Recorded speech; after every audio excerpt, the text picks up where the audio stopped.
boxing gloves and the heaviest fists in the land of Dawn. And it worked out. If they're willing to take those risks, I want to see those risks to come out from Ignite.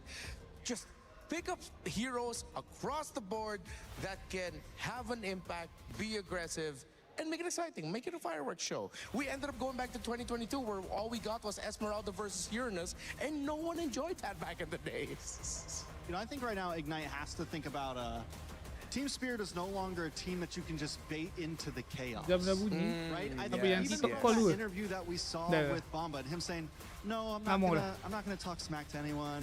All I want to do is go even." All I want to do is go even in the EXP lane. This is a guy that used to always try to win. This is a guy that, you know, used to always try to like, let's do this, let's play, let's play. So overall, langsung saja game terakhir. They are a patient team now. They're still gonna banyak juga dadu kat Team Spirit when they matter, but they're not exactly. They know they don't. Banyak juga ya.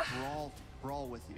They can kind of take it slow, and Ignite might need to be ready for that. You know. Damn. They're 7 orang dapat keren geser semua hari ni ya. Wow.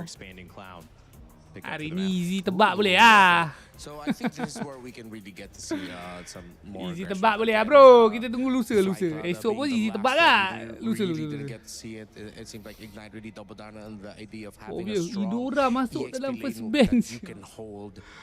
Weh, yang benar lah doh.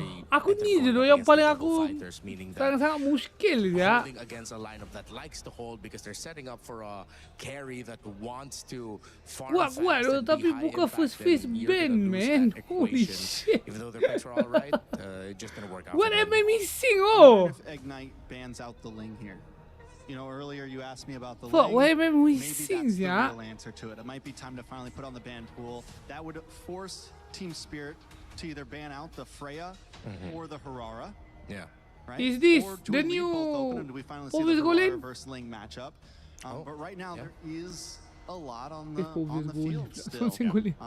Because Ignite's been focusing so much on the Fannies and things like that. Considering the Team Spirit once again banned out the tak buff dia after patch the after patch memang buff dia memang lagi sedap lah. We're definitely gonna pick up assassins. Semuanya range skill 2 tu aduh. Menjengkelkan tu. Even pick in mid lane to allow some type of stun, some type of CC, potential outplay or slowdown of the assassin so far. But Trex, I saw you pointing at that ban. Well, that just means there's a lot on the field still. The Marcel it's a good ban, but it's also a throwaway ban because of the fact that we have Freya, we have Jushin still. Biasa aku kalau keluar bilik nak pergi toilet aku baran tu. And now it's up to Team Spirit. Dalam bilik okey kan. Keluar bilik pram. Sahara. So that we can get the 2 or 3 of, you know what I'm saying? We get the swing back. Harara has been monstrous. They do it. So it's a Belleric ban. Meaning we have Freya and Harara both normally have been banned consistently on the field. Yeah, Freya, Harara, Ling, all still open. Wealth of choices here, which means Ignite are willing to trade out. Which means Ignite are willing to trade it out. Team Spirit can't get everything, and Ignite might just be able to, math-wise, end up with more by the end of their first 3 picks. Wow, so they go for the Ling. So they take it away, and they say, this is ours now. You're going to have to figure something else out as well. Does that mean the Freya goes to the side of Bumba and Zhao are egoist? Kali ya. Yeah, aku rindu macam kali ya. Just go Dan for aku rasa damage right away. fitting lah It's sekarang. honest, but it's the good kind of honest. You know, it's like you're not gonna get punished for that kind of honesty because those picks are just way too strong. Not a lot can really deal with it. Let's see if they'll go for another switch up, but that'll be too early to show. I think Ignite might end up walking away with a Paquito later on. They don't need Harara here because no matter what, Ling's already been picked, so they can pick something else here. Get the Harara in 3rd pick. The Jushin. Push it back. Yeah. Okay, so that's another game for Sunset Lover and the Jushin this time, and it was impactful. It did give a lot of difficulty for Jay and Roy to be able to hold the center. So Ignite here. Did they lock in what's been the popular pick? The Valentina. It didn't do amazing last time. This is tough, honestly. I don't know if I would have went for the Ling up front. Paquito dengan badan satu. Yeah, might have been too honest at the time. You mentioned the Valentina. I think the Valentina's okay. Or you pick up your gold later now, so you can just start taking away gold later in the second phase. Yeah, they do. They end up picking up the Brody, and then they'll go for the glue good chance it's going to be in Rome, but of course I can still be flexing to the EXP lane. And as you expected, Trex, there's Hirara at third. So now we're just going to be playing a lot of trades through the mid. I would like to see Ignite consider a Lilia for their blue, just so that it's that constant pressure around the juice and then whichever roamer it's going to be paired up with. Or if they want to go for instant burst right away, or if they want to play around the box. Aniv is alright, but actually no, I'll go back on that. The Eve might actually be too difficult against the Freya, Hirara, and Juicin. Excuse me, the Eve, yeah. The glue's a clean pick, though. I like it against the Freya, against any kind of big brawly fighters. It's a great stopper. And also, as you said, most likely will be roam, but there is flexibility to it. Coming into the second phase, something you do kind of want on blue side, because you don't exactly get last pick. So more bans coming in from Ignite. They're taking their time this game, honestly, in terms of picks, in terms of bans. They take out that Minotaur, back over to Team Spirit. Yeah, I think they realized that the Minotaur and Juicin together was just annoying. Too much crowd control together, plus that extra heal popping out of the Minotaur actually saved Team Spirit a lot in the last game. Esmeralda also banned this time around. Stolen is the Ling, so that'll be on the opposite side. And again, some priority for Zushin on both sides, repicked. At this point aku betul lah. Uranus also banned. At this point kita be grateful je lah dia di ban instead of di pick, okay? Be a nuisance. And it's still an option, right? It just limits his choices at this point. So on this side, last ban from Ignite. Do they continue to home into the roam here?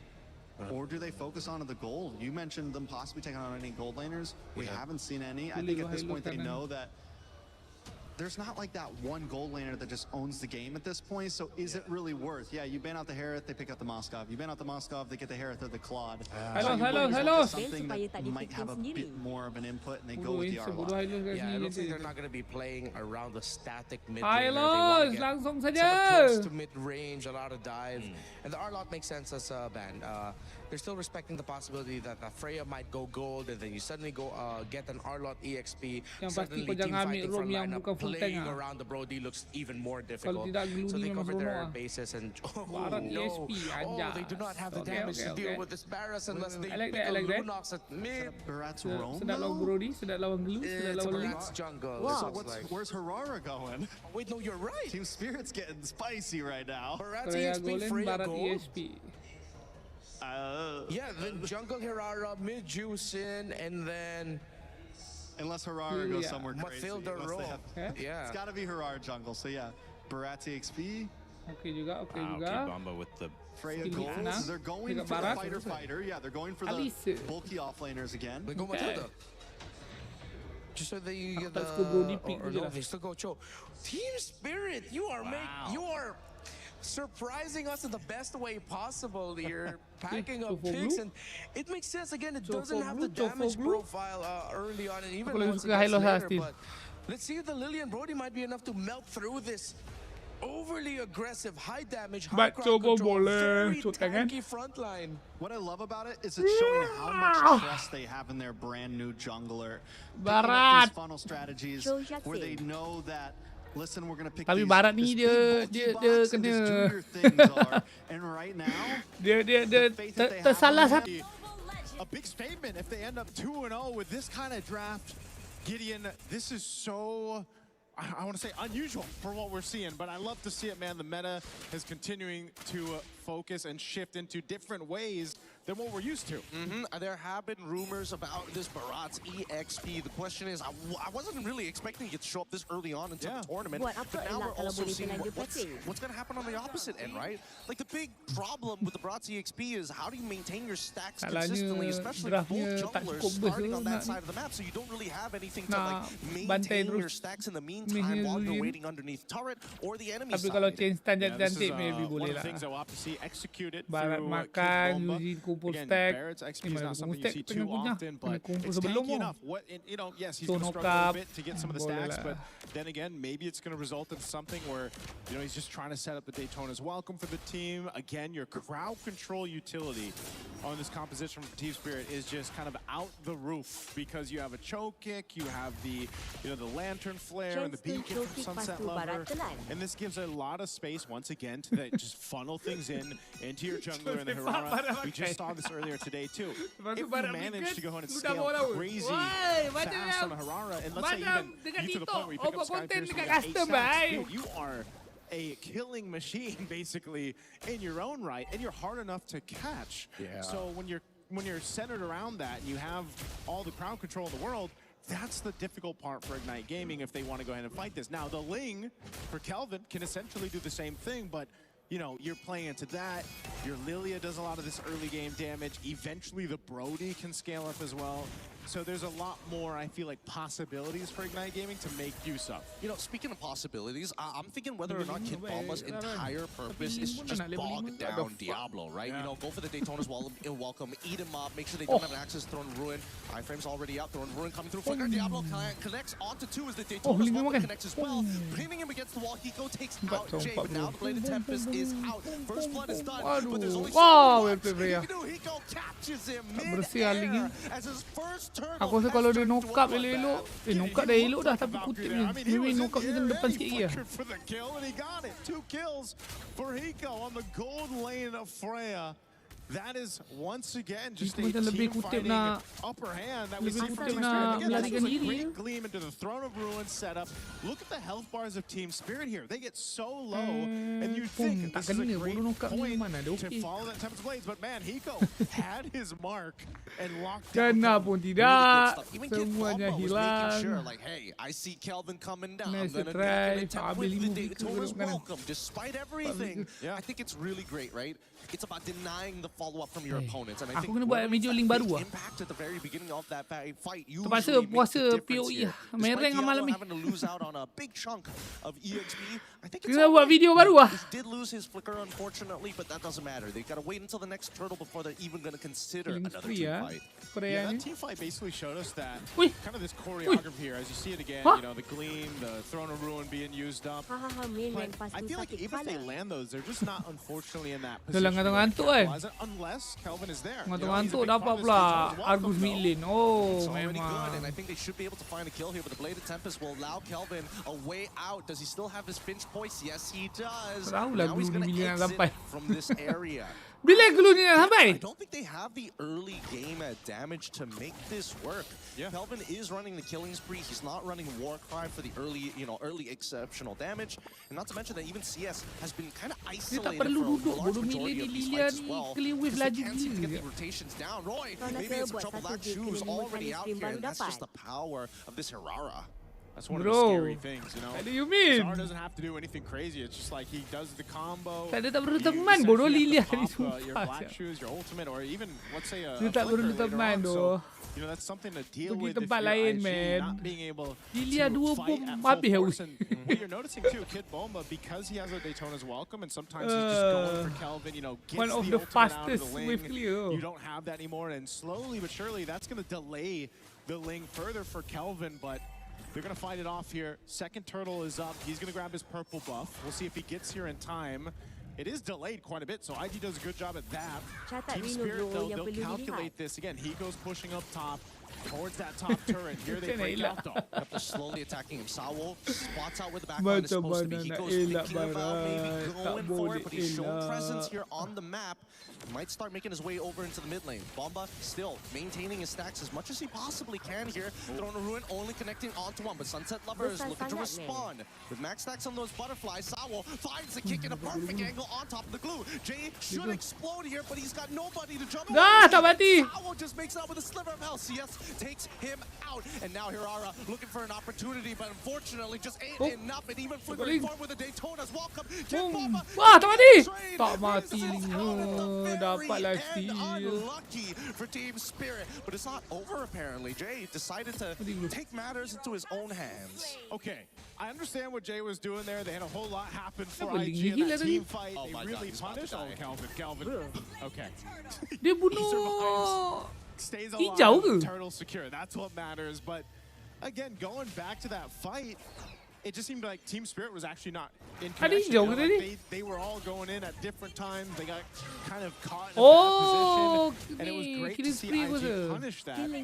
But then, of course, you know, they need to continue Sebab tak perlu building up kill pun on dah that. That's why dapat I was kan. saying, you know, playing into Berapa their cards here, 35%? they got many options to play with. There's a kick once again. Oh, it looks good now. Okay, Throne of Ruin comes down through. Sawo is in a lot of trouble here. Forces out the conceal. Even Diablo is going to cut him off eventually. He should die, but no, it doesn't seem to be. Kelvin finally finishes him off. The Black Shoes has been called as well. These fights are slow and painful, but that's exactly what both sides want. Yeah, right now too, CS has been able to go ahead and farm up on this Brody. It's going to be a big part of it. You know, earlier on he had the Blade of Hep Seas. He was actually able to do some decent damage just with that one item, but of course, you know, getting those marks off and then that torn apart memory, he's got a lot of space that he could work with, depending on how the team sets a fight up. But that's, I guess the biggest part of that is where does Diablo land with his Throne of Ruin? Is he going to be able to gleam on the right targets? Because like in the last one, again, Sebab whether you dulu ni hit macam one oleng-oleng or tak. three So, members, that pasu changes a big part of the team fight, you know? And so now Brody. these battle spells are coming Tapi back kanan tak ada online here MM for Team Spirit. Same for IG. You still got about a minute for that flicker to be available. And you know the flicker isn't Lilia, always kalau Lilia ni needed bermain, aku for rasa an memang Alice boleh to get menang that kiri. setup that you're kind of looking to see, but nonetheless, it's better if you have it. You cover more distance, you know, and you can surprise Team Spirit from that. So right now, they're just kind of staunching the bleeding here. There's a kick. Oh, it's so good, but do they have enough damage? Unfortunately, not enough. Blade Tempest is already out, attacking Hirara, and even using the Finch Poise, thinking about chasing, but Kevin decides not to. Sees Kid Bomba and Sunset Lover, and Mula is lah decided, immobilize lepas I'm link tu done with ulti. this. For Diablo and Roy, Ayo. just making sure that the rotations are Ready. slow, so Mana-mana that the pedangnya. reinforcements don't come in time. This is an opening, though, for Team Spirit to go ahead and take this Lang turtle. kabut. Retribution still not available for 15 seconds, so this should just be an easy turtle to take. Oh, Throne Ruin coming in, and now the descent with Valkyries is Hiko's thinking about who he needs to be on top of. For now, Jay able to at least get one with the help of Tak dapat glunya. Are they not going to punish this? I'm expecting a punish here, but Sabo going to go for a completely different target as Diablo is dead. Gila. And can they? No, didn't see it, but Roy will pray so hard. Like, how do you get Targeting rid bro of ah. this frame? Padahal nampak glue depan muka Lasik tu. Not interested bro. Rom kan. Tak berminat, tak berminat. Lawan lah. Oh, tak ada berubah. That's what we need to see from a Ling if it's picked up. Great play and movement there from Kelvin. And yes, Team Spirit was able to get a couple kills in the hands again of Hiko. But you gotta keep this Ling scaling up. You gotta build that snowball. Dia ada selian. Aku rasa macam ada something yang kita kena establish sikit lah pasal Link. Hero macam Link, macam Hirara, macam honestly Hero Assassin lah.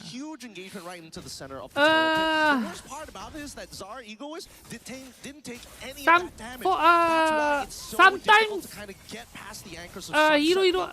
Hero Assassin ni diorang memang akan nampak flashy tau. Sebab hero je kan contoh macam Link kan, boleh terbang-terbang, kutip pedang lah, benda lah. But hakikatnya dalam konteks pro game sama, bukannya every situation lah. But for a lot of times benda tu macam itulah cara mailing lah macam tu lah. Maksudnya tak adalah benda yang crazy sangat. Dia kalau crazy untuk konteks Link kan,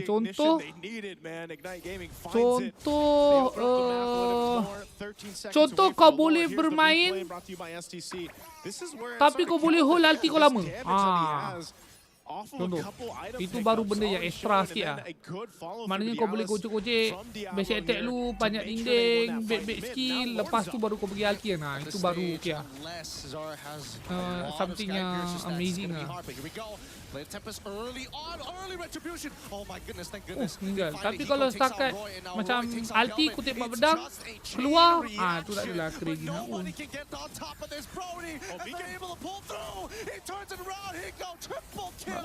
Gets all, man. Zara takes away the potential maniac here. But man, what a full team wipeout.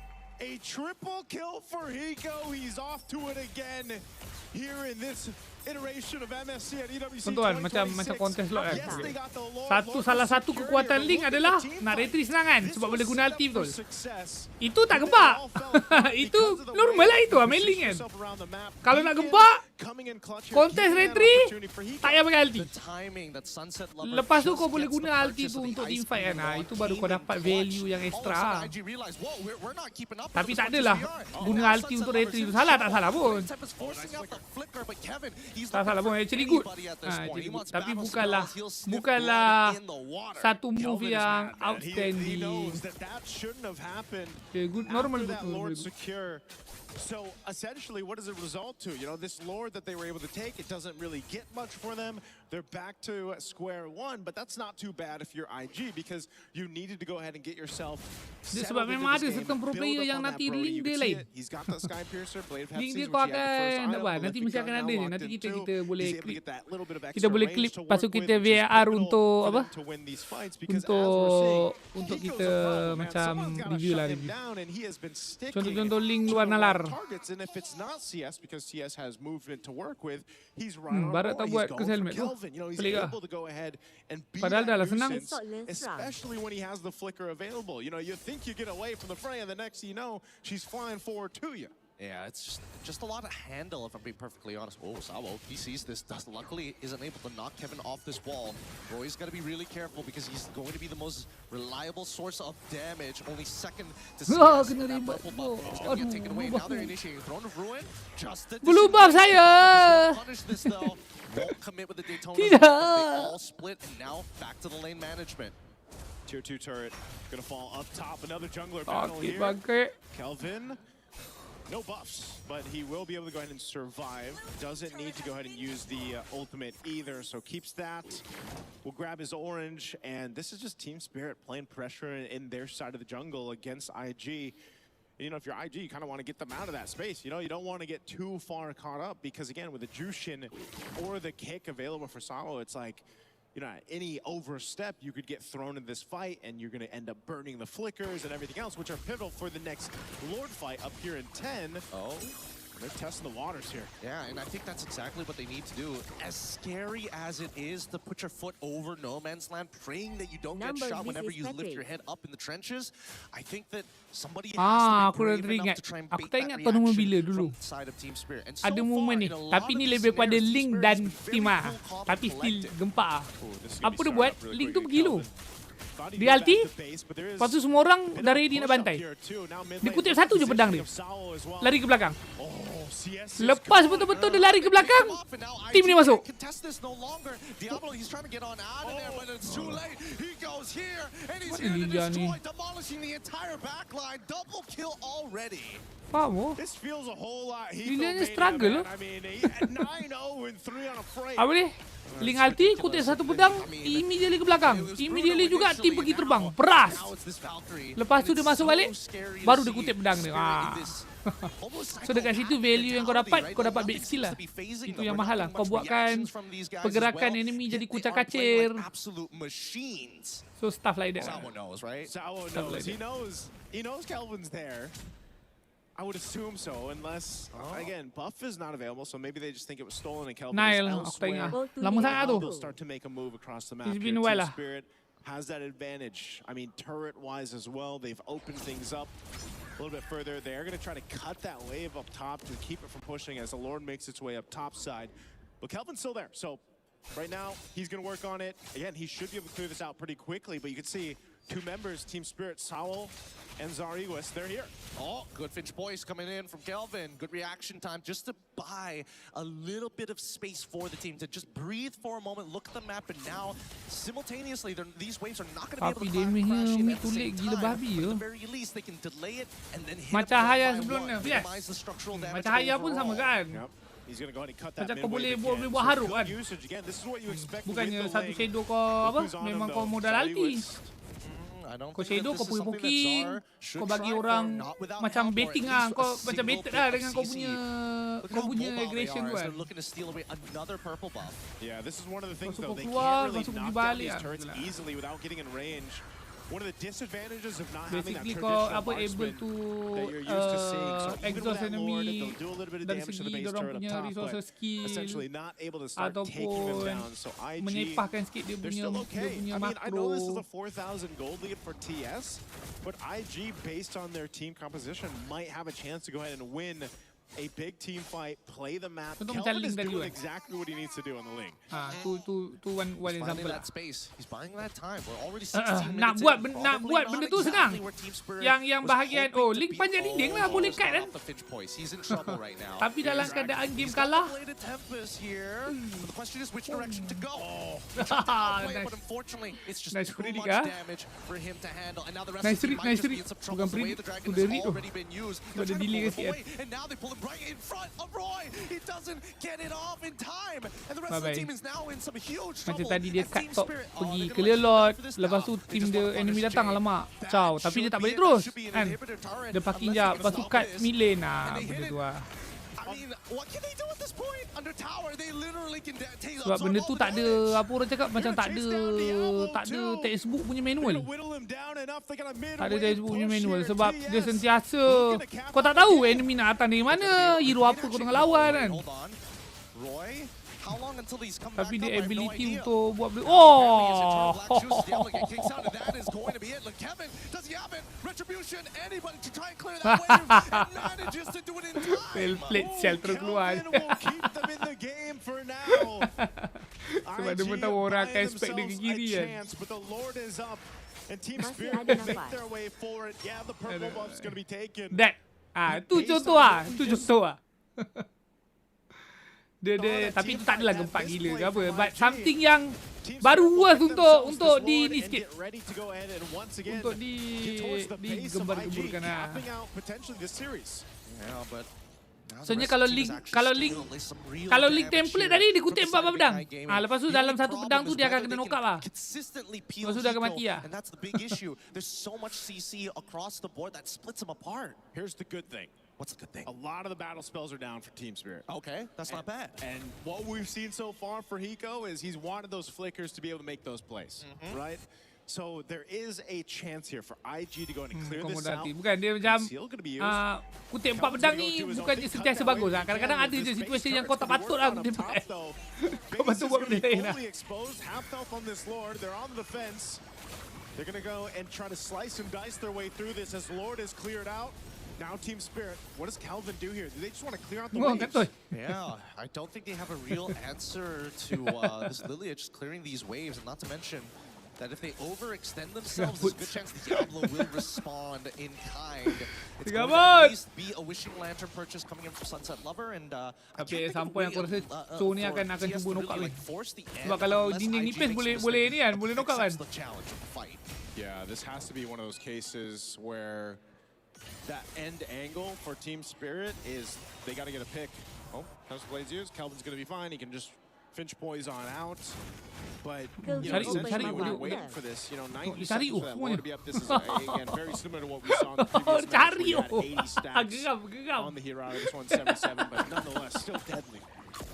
So and I mean, at least for Ignite Gaming, they're playing the tactical approach. Confirm dia tak fist bump dengan si Kelvin ni habis game ni. Across the map, make sure that TS has to react to you, and if they respond, they're the ones wasting time and not the other way around. Okay, Hiko pops that ult.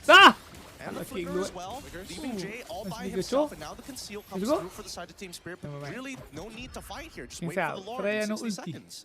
Yeah, interesting that he attempted that. I think that was more of a maybe a limit test type thing, you know, just see what he could end up happening. But he's not going to have the flicker now for this.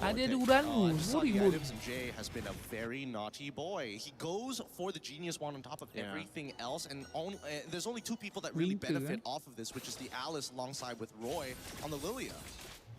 He just wants to shred that magic defense, man. Kenapa nak buat domi pula gulu ni bang? Then maybe the Lilia, maybe if Diablo contribute to those fights, getting them down.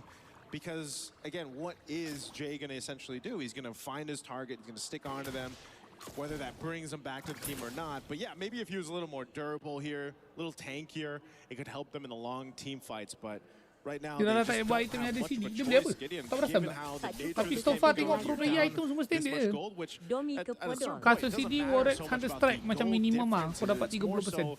How they're executing things. And this Lord is up, so they want to get in position, it looks like, to actually contest this one. But they're going to have to get here fast if they want to. Already half health on the Lord. Positioning from Sawo through this. Kelvin's going to join it. Where is it? Oh, whoa, wait. Actually, Sunset Lover loses out on his ult and is forced to recall here. IG take the space and they might be able to steal this Kalau Link dapat memang lawak. Kid Bomba looking Boom! Wah! Kena pun! Ah, terus ulti! They're going to reset it, but now the front root already catching onto 4 targets and looking to turn this around as IG needs to start kiting backwards. Reset.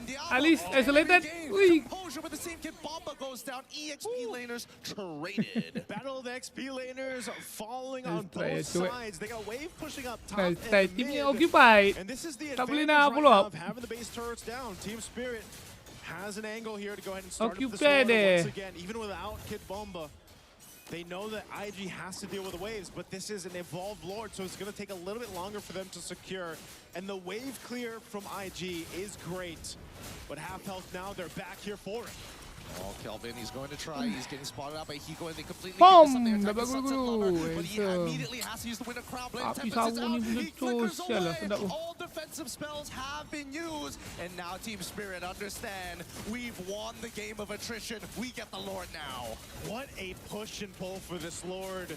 And Team Spirit shows that experience, that veterancy that they have in this basically evolved type of dance. So kita takkan tukar dia akan opek. It's weird to see, especially when the Kita takkan assassins tukar. are in play, but that's the nature of things. This is some white tie, right? We thought it was boxing. Like honestly, very close ah. To my opinion. Everything they can to hurt their opponents, right? Very close. But maybe leaning towards a little dekat troll sebab troll tadi timnya macam pening-pening kan. Could be the final moment. Timnya macam pening-pening tapi dia still boleh ni kan. Pushing on in, they're gonna go for it. They're just going straight for the end game, straight for the base, and you can see that nice try. He goes for but deserve mention ah, deserve mention ah. leg kicks hurt the ankles. Deserve mention guys ah. Move around as well, get away the battle spells, and now this could be the final. Deserve mention ah. I like this J guy. Kelvin J pula. They're just going straight for the Kelvin. for the base, and you can see that Hiko, he's not okay. hesitating. I like that. For the throne. There you have it. 2-0 in favor of Team Spirit. Ignite. A day of sweeps here. Okay. In our opening to be further updated. Groups and man, I'll tell you what, it was great to see. Dia dalam list ni biasanya memang kita akan prioritize play yang kita tak kenal lah. Sebab dia macam apa panggil? Dahos sikit. International stage, but there's also clearly teams here who have refined what they've okay, shown selesai. Previous MSCs and previous internationals. Selesai. Besok. Back to the question of man. Besok pukul 5. Besok pukul 5 kita akan vamos akan lawan Team Spirit. Dari seterusnya aku rasa esok kita akan tengok SRG ya. Selamat turun Rino. Moga tak bangun pukul 3 pagi buka po. Aku rasa aku akan live sekejap lagi pukul 2 ke. Ni aku nak keluar makan jap. Lepas tu aku balik. Lepas tu aku akan POE lah. Dalam pukul 2 macam tu. Okay, esok recap jap sebelum kita padam. Mid-lane mati Z.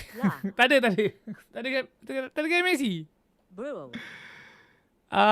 SRG lawan Pro Esport. POE is fun again. Pukul 5 and then kita akan tengok Liquid PS lawan Aurora Gaming dulu. And then Onyx NTT and then YG GK ya. Okay, terima kasih ya guys hari ni ya. Berapa jam kita hari ni? Daripada pukul 5 6 jam. Lebih kurang lah 6 jam. Terima kasih semua yang menonton dengan saya. Okay, kejap lagi aku akan live balik dalam pukul 1 lah macam tu aku rasa 1 ke 2. Oh dah 2. Sekejap. Okay, selesai. GG ya. Terima kasih semua. Kita jumpa nanti. Ending stream in 7.5. Terima kasih. Bye bye.